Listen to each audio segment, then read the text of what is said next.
A 16-year-old boy was beaten, tortured, and framed inside a police station just for trying to reopen his brother's wrongful conviction. But he didn't back down. He fought back with the law itself and made the entire system tremble. Morning at the Stonebridge courthouse began like any other day. Sunlight filtered through the frosted windows, casting streaks across worn wooden benches where families sat huddled in silence. But for Malik Henderson, a 16-year-old boy drowning in an oversized rental suit, this was a day everything collapsed. Judge Whitmore sat high above, his black robe draped like a curtain of cold authority. He didn't look at anyone in the courtroom. His eyes were fixed on the sentencing order before him. His voice rang out, sharp and final. Life in prison. No parole. The room seemed to lose all air.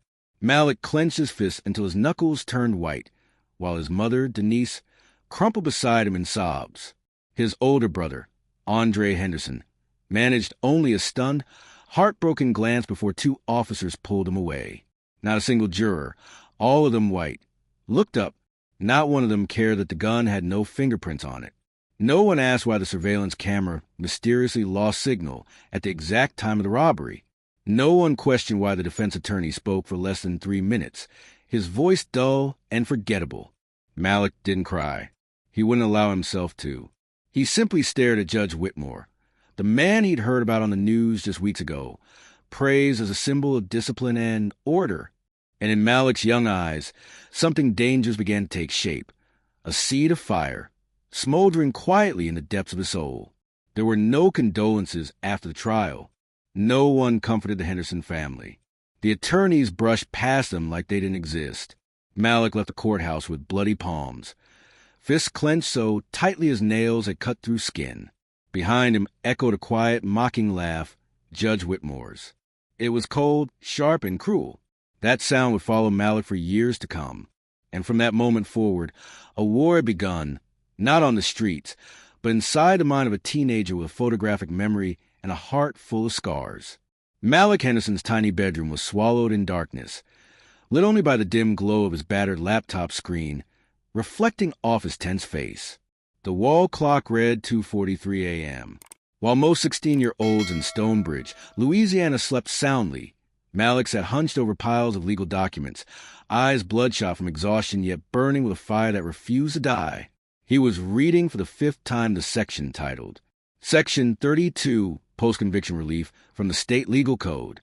Every clause, every sentence was meticulously annotated in pencil on a worn-out notebook. He hadn't studied law in school. He had no mentors, no one to guide him, only pain and the rage that had built up from watching his brother, Andre, sentenced to life in prison after a trial where both the public defender and the jury chose to look away from the truth.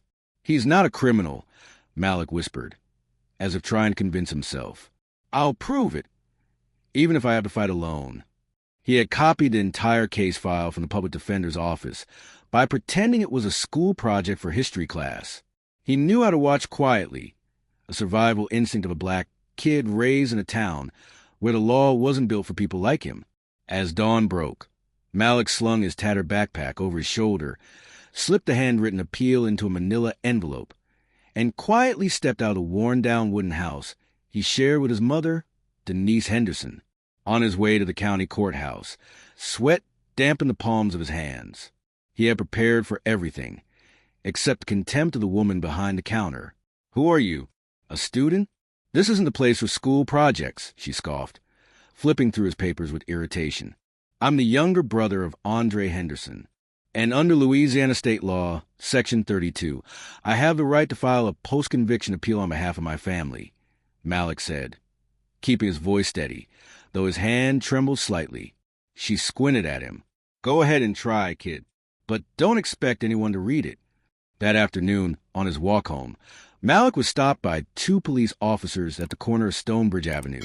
No reason, no explanation, just a vague warning, and a fist to the stomach that sent him collapsing onto the burning asphalt. Be smart and back off, kid, one officer whispered, his mouth inches from Malik's ear. You're digging your own grave. Blood pooled at the corner of his mouth. Malik didn't cry. He just clenched his fists and swore to himself again, I won't stop. Not while Andre's still locked away for something he didn't do. 2 weeks after filing the appeal, Malik Henderson was summoned back to the county courthouse. Word spread quickly through Stonebridge. The 16-year-old had done the unthinkable, forced Judge Raymond Whitmore to reopen the case against Andre Henderson. Some whispered, some mocked, some admired, but Malik said nothing. Dressed in a faded white dress shirt and a tie his mother had borrowed from church, Malik walked into the courtroom as if it were his last chance to speak the truth. In his hands, he carried a copy of the original trial transcript, highlighting how the public defender failed to object to baseless testimony and how the prosecutor exceeded the time limit set by Louisiana State Statute 6.3. Standing at the podium, he took a deep breath and stared directly at Judge Whitmore. "Your Honor," Malik began, "the trial that convicted my brother was unlawful. Under Statute 6.3, the prosecution exceeded the legal time limit for closing arguments. By law, that invalidates the verdict." The courtroom fell silent. Whitmore, a tall white man with neatly combed silver hair, sat motionless on the bench, as if carved from stone. His eyes, cold and calculating, swept over Malik like examining an insect under glass. After several seconds, he brought down the gavel. Motion for retrial granted. The courtroom erupted. A few people clapped. Malik didn't move. The victory didn't feel like joy, just a bitter exhale of relief. But the moment barely had time to settle, before the real storm began. That afternoon, as Malik was walking home from the library, 2 police cruisers blocked the entrance to his street. No sirens, no warning. A police officer grabbed him by the collar and yanked him into a narrow alley where the evening sun couldn't reach. "You play the law well, kid," one of them sneered. "But Whitmore doesn't like your kind of games." They beat him without mercy. Punches to the stomach, kicks to the ribs, a knee to the chest. Malik curled up, gasping for air. Then, as if following a script, one of them pulled a small bag from his jacket pocket. A bit of marijuana inside. "Looks like our little lawyer has some hobbies of his own," the officer said, grinning as he stuffed the bag into Malik's backpack. "Charge: possession with intent to distribute." Malik was handcuffed, his face swollen, blood trickling from the corner of his mouth, as they shoved him into the squad car. People from the neighborhood watched, but no one said a word. Everyone knew, when Whitmore's name is involved, silence is survival. At the station, they threw Malik into an interrogation room. Through the swelling, he lifted his head, eyes defiant. "I know who's behind this," he said. The officer guarding the room just laughed. "Tell it to the court, if you live that long." Malik Henderson was locked in a damp holding cell in the basement of the Stonebridge police station. No windows, no clocks, just flickering fluorescent light and the slow drip of water mocking each passing second. His shirt was torn, one eye blackened, his lips cracked. Pain throbbed in his ribs every time he moved. 3 times a day, 2 white officers came in, carrying batons and smug grins. They threatened him, mocked him, tried to force him to sign a false confession. Malik said nothing. He didn't need to shout to prove his innocence. The evidence would speak for him. On the 3rd night, as heavy rain pounded the tin roof like war drums, Malik lay curled in the corner when the iron door creaked open. A thin, middle-aged black man stepped in, tense, cautious. He wasn't in uniform, but his eyes said he didn't belong behind bars. "You're Malik Henderson?" he whispered, glancing over his shoulder like someone being watched. Malik gave a faint nod. The man peeked into the hallway, then pulled a small, beat-up cell phone from under his jacket. "I'm Emma Carter, independent journalist. Celeste Taylor from the library sent me. I only have 5 minutes." Malik pushed himself up, biting down the pain. "I have evidence," he whispered. "I backed everything up. Timeline inconsistencies, false testimony, transcript violations. It's all on a USB. Hidden in the back compartment of my backpack, inside the lining." Emma turned on the phone camera. Malik stared into the lens, his voice shaky but sharp as a blade. "My name is Malik Henderson. I'm 16 years old. I was beaten by Stonebridge police and framed for drug possession under orders from Judge Raymond Whitmore. I have evidence, and I will not stay silent. The video was just over 90 seconds long, but when Emma left and uploaded it to social media from a public Wi-Fi spot on the outskirts, the storm began.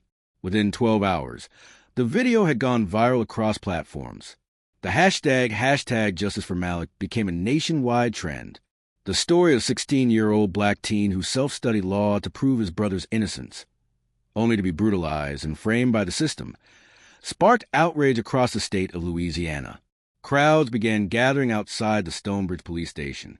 Signs rose high. Children are not criminals. Whitmore must stand trial. By evening, hundreds of people surrounded the jail where Malik was being held, each holding candles. Each flame was a voice, a vow that he would not have to fight alone. In his cell, despite the searing pain, Malik smiled for the first time in days. He couldn't see the light outside, but he knew the fight was no longer his alone. Morning sunlight crept through the cold iron bars of the Stonebridge Detention Center. Malik Henderson sat at the edge of his cot, eyes closed, breathing steady. He hadn't slept all night. The video had been seen. The people were rising, and hope, for the first time, no longer fell out of reach. The cell door opened. A guard stepped in, voice low. "You've got a visitor." "Lawyer." Malik looked up. His heart raced as Eric Dalton walked in, dressed in a sharp gray suit, a file folder tucked under his arm. He was the only legal professional Malik had ever trusted, the young lawyer who had initially helped Andre before the case was buried. Eric sat down across from him, placing the folder on the metal table. "Malik," he said, "I just watched your video. Powerful stuff, but we've got a problem." Malik narrowed his eyes. "What problem?" Eric opened the folder and pulled out a stack of printed documents and photographs. With a cold, unreadable expression, he slid them toward Malik. "This," Eric said, "is official documentation stating that the video you released is fabricated. Judge Whitmore's signature was forged. Your USB drive, your so-called golden evidence, is claimed to have been swapped, and you are under investigation for organized fraud and spreading false information." Malik stared in shock, eyes locked on the pages in front of him. There they were, doctored digital files, spliced images, everything carefully constructed to paint him as a cunning criminal. No way," Malik gasped. "I never—" Eric gave a half-smile and leaned back in his chair. "Kid, the law is a power game. And you're just a pawn. Don't fight someone you don't fully understand. Judge Whitmore isn't just a man, he's the system." When Eric stood up, the officer returned and locked Malik's wrists, this time under a new arrest warrant. "You're not just being held for investigation anymore, Malik. You're a defendant now." As he was escorted back, Malik looked through the tiny glass window and saw the crowd still outside, holding signs in support of him. But now, amidst a chance for justice, a new headline scrolled across the news ticker. "Malik Henderson accused of fraud. A mastermind behind public manipulation? A direct blow to the heart of hope. A vicious counterattack from someone hidden in the shadows." Malik bowed his head, but in those swollen, bloodshot eyes, once again, there glowed a fire that Whitmore could never extinguish, the will to survive and to expose everything. No light, no voices, only the cold sinking into his bones and the musty stench of a concrete floor that had never been cleaned. The solitary cell in the basement of Stonebridge Detention Center felt like an unmarked grave, and Malik Henderson, 16 years old, was a living soul buried in it. On the first night, he was dragged from his cot, stripped down, wrists bound behind his back with plastic ties, and hung from a steel hook in the ceiling. Cold water was poured over his head again and again, broken up by punches and kicks from 2 guards, each blow accompanied by a mocking taunt. "Little black hero, huh? Still feeling legendary now." By the 3rd day, they brought out the stun baton. Malik's body convulsed uncontrollably, foam frothing at the corners of his mouth. But he clenched his jaw and didn't scream. Not because it didn't hurt, but because he knew they were trying to break his spirit. By the 5th night, when his body was no more than a bruised, trembling mass of skin and bone, the door creaked open once more. But this time, there were no heavy boots, no cruel laughter. Only a young guard, maybe around 30, walked in, his eyes uneasy, He set down a food tray without a word. Then he knelt beside Malik and whispered, "My name is Jordan. I used to be your brother's student. He once taught me what it means to live with dignity. I owe him that." Malik looked up, eyes nearly swollen shut. Jordan reached into his pocket and pulled out a small, old phone, hiding it inside the food tray. He leaned in and whispered, "You've got 5 minutes. Don't call the police. Call the right person."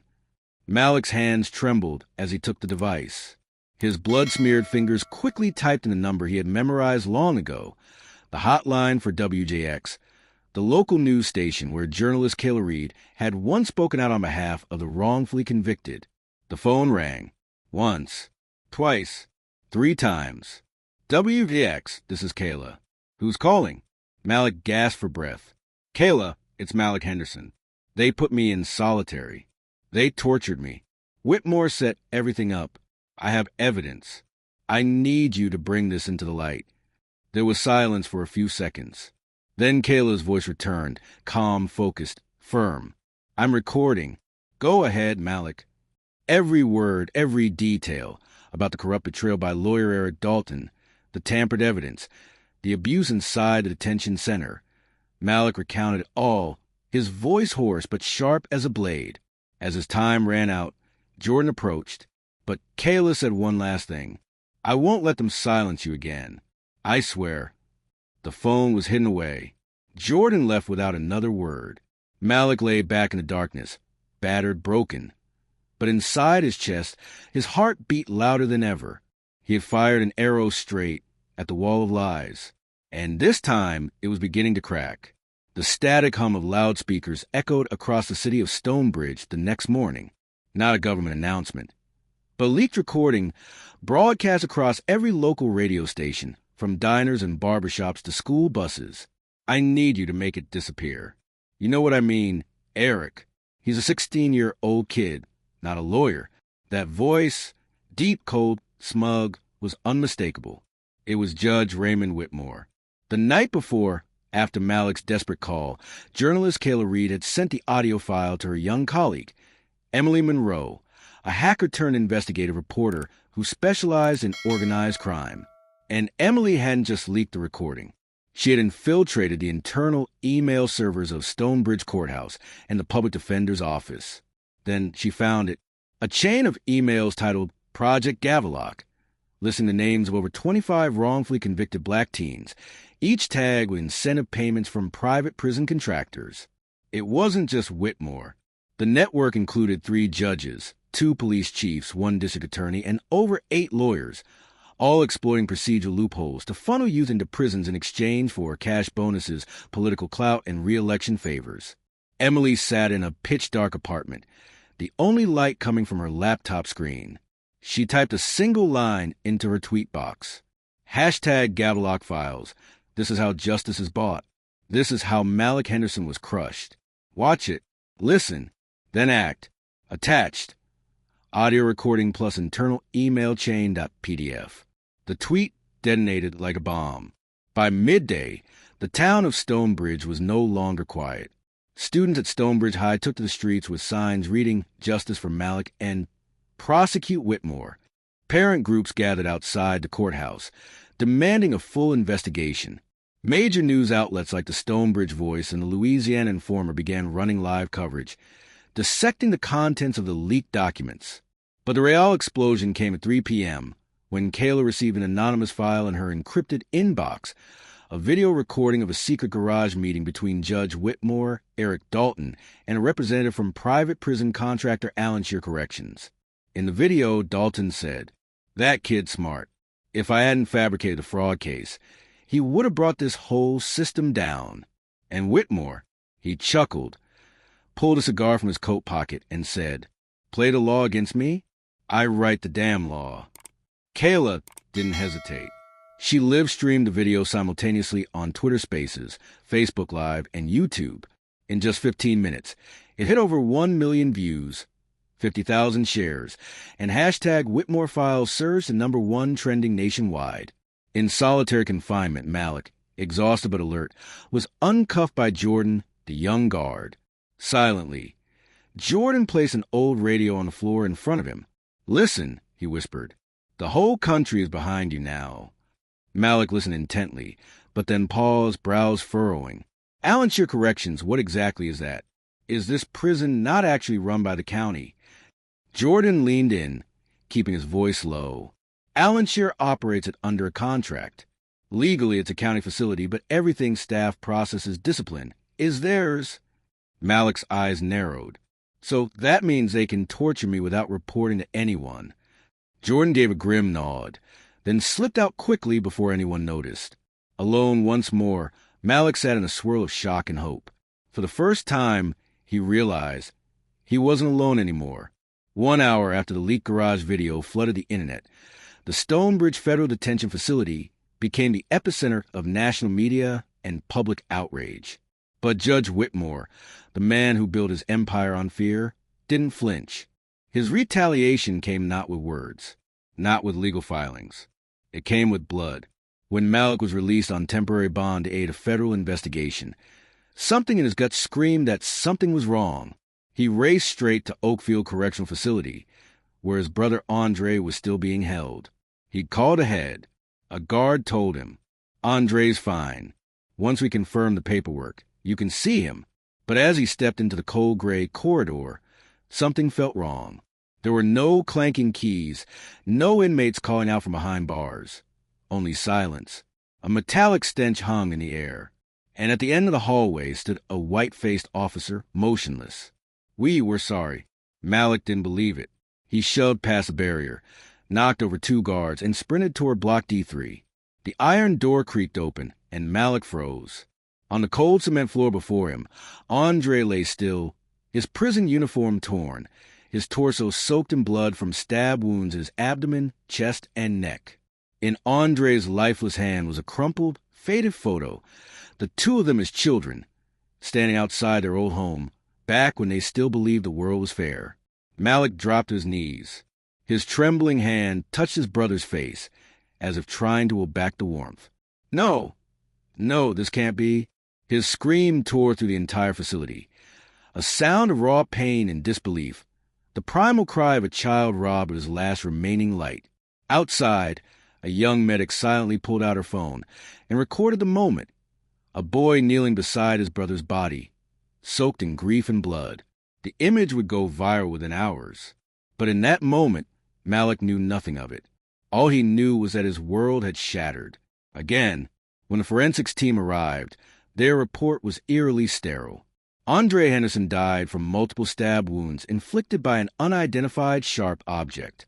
No security footage, no witnesses, and strangely, the surveillance system had experienced a temporary outage. At the exact time of the murder, Malik sat slumped on a bench in the intake hallway, his shirt soaked in Andre's blood, his left arm clutching the torn photograph like a lifeline. Kayla entered quietly. She didn't speak. She just placed a gentle hand on his shoulder. Malik turned to her. His eyes were dry now, emptied of tears, filled only with something colder. "He was the only reason I held on," he whispered. "And now they killed him. They killed my family." Kayla gripped his hand. Malik, that night, in the dim basement of Kayla's home, Malik sat motionless, his eyes swollen, his gaze frozen over like ice. Kayla sat beside him, softly placing her hand on his shoulder. "We still have the evidence," she said gently. "We still have a path." Malik was silent for a long moment. Then, in a voice low, steady, and deadly clear, he spoke. "There's no path left, only a battlefield." 2 days after Andre's funeral, Malik still hadn't slept more than an hour straight. He didn't cry anymore.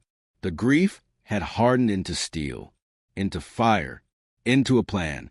Kayla and the independent investigation team had been tracing the leaked emails from Whitmore's server, a string of encrypted commands, anonymous bank accounts, and one particular encrypted file stood out, titled LH Holdings Private Directive. Malik stared at those 3 letters. Langston Henderson. He whispered the name like it had the scent of betrayal. Langston, Malik and Andre's uncle, had once been a legend in the world of finance. The man in the silver suit, smiling on the cover of Forbes with the headline, "From the Slums to the Summit, A genius, a symbol, a man Malik once worshipped. Until now. The break-in happened at 3:12 a.m. Kayla drove. Malik sat in the back seat, laptop open, a live map of the Henderson State security system glowing on his screen. The underground hacker crew monitored remotely, evidence ready, live stream queued. When they reached the second-floor office, Langston was already waiting. No surprise, no rage, just a quiet pour whiskey. "I knew this day would come," he said, voice calm like a low jazz track on vinyl. Malik walked straight to the desk, dropped a thick dossier onto the glass surface. "You funded Whitmore. You set Andre up. You had him killed. And you used me as a decoy just to cover your own damn trail." Langston exhaled slowly, swirling the amber liquid in his glass.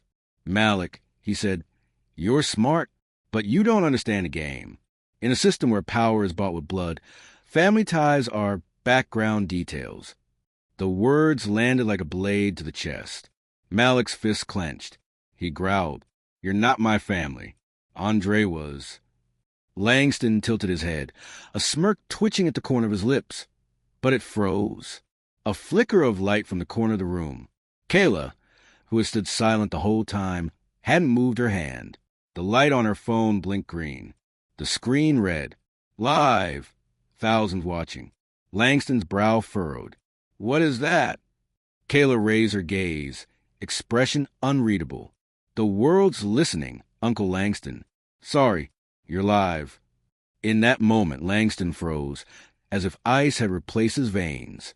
He looked into the camera lens, as if he could see his own sentence reflected in the eyes of millions. The glass in his hand trembled slightly. His fingers curled, then slowly uncurled. "You dared," he muttered, as if he couldn't believe it. Then his eyes swept to Malik. Not a broken child anymore, but a young warrior holding the truth like a weapon. In the distance, FBI sirens howled.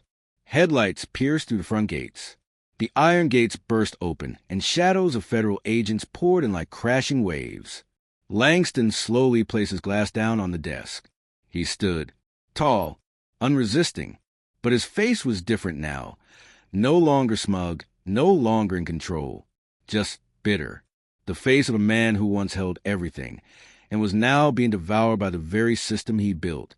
"Seems," Langston swallowed hard, voice cracking, "I underestimated the weight of a conscience." He paused. Of a 16-year-old who dared to teach the system a lesson. After the raid, the entire network collapsed. Whitmore was convicted. Langston was indicted. Wrongfully imprisoned teens had their cases reopened. At the final hearing, an elderly judge stood with red-rimmed eyes as he read the ruling. Malik Henderson, without title, without degree, has reminded us that justice is not a theory. It is action, and it often comes from the most painful places. When Malik stepped out of the courthouse, he stood silently as hundreds raised signs that read, "For Andre, for truth, for all." He turned to Kayla and whispered, "We're not done yet." She smiled. "No, we've only just begun." 3 weeks after Langston Henderson's arrest, the city of Stonebridge still hadn't slept. The investigations kept expanding. National media replayed the footage of Malik confronting Langston at the mansion, a new symbol of generational courage. A 16-year-old boy, with a torn backpack and an ink-stained notebook, had brought down an empire. But to Malik, victory didn't feel like celebration. It felt gray, like the sky that day, as he stood alone in the cemetery on the city's southern edge. Wind rustled through bare trees. His old hoodie, caked in mud, fluttered softly. He knelt in front of Andre's headstone and gently laid a bouquet of white flowers beside the etched words. Andre Henderson, 2004 to 2025. A brother, a hero, a flame that never dies. Malik pulled a black USB drive from his jacket pocket, the one that held all the classified data on the judicial manipulation ring. A list of politicians, businessmen, and police officers who were still walking free. The same evidence that, even after Langston's fall, the government was still reviewing. He whispered, "Big bro, I won't stop, even if I'm the last one left."